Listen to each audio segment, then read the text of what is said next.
বৈশাখী মেলা এলো এবার জ্যৈষ্ঠ মাসে, আর মেলায় কিসের স্টল নেই। আর এই কুর্তির দোকানগুলো আমি দেখছিলাম এই দিদির দোকানে, প্রত্যেকটা কটন কুর্তি, আর দাম শুরু মাত্র 200 টাকা দিয়ে। আর এই ক্লাচারগুলো অনলি ফর 40 রুপিস।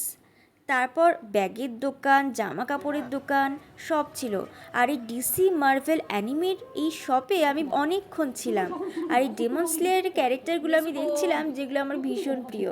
আর নারুটোকে আমি দেখছিলাম, কিন্তু দাম যা বললেন বাপরে বাপ। তারপর কিছুক্ষণ এদিক ওদিক ঘোরাফেরা করে আমি গেলাম ঠাকুরের শপে। গোপালের বিভিন্ন রকমের আইটেমস আর বিভিন্ন রকমের জিনিসপত্র দেখছিলাম। তারপর আমি এই হেয়ার টাইটা কিনলাম, যেটা ভীষণ কিউট। আর এই দোকানগুলো মানে কি বলবো, মেয়েদের জাস্ট হেভেন। আর এই সফট টয়ের দোকানে সবচেয়ে বেশি ফানি আমার যেটা লেগেছে সেটা হলো এই লাল রঙের র্যাবিট।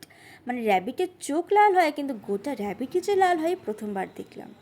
বিভিন্ন রকমের রাইডস ছিল, ফুড স্টল ছিল, আর আমি 4টা খেয়েছি।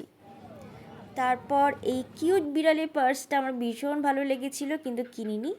তারপর ফেরার সময় এক্সিটে এই জিলাপিগুলো কিনে আমি বাড়ি আসলাম। তারপর এই টোটাল এই কটা আইটেমস আমি জাস্ট কিনেছি, তোমাদেরকে দেখাচ্ছি। এই কুর্তিটা আমি কিনেছিলাম, আর নারুটো আর জেরির কিচেনগুলো কিনেছিলাম, যেগুলো অনলি ফর 30 রুপিস। তোমরাও দেরি না করে ঝটপট বৈশাখী মেলা থেকে ঘুরে এসো।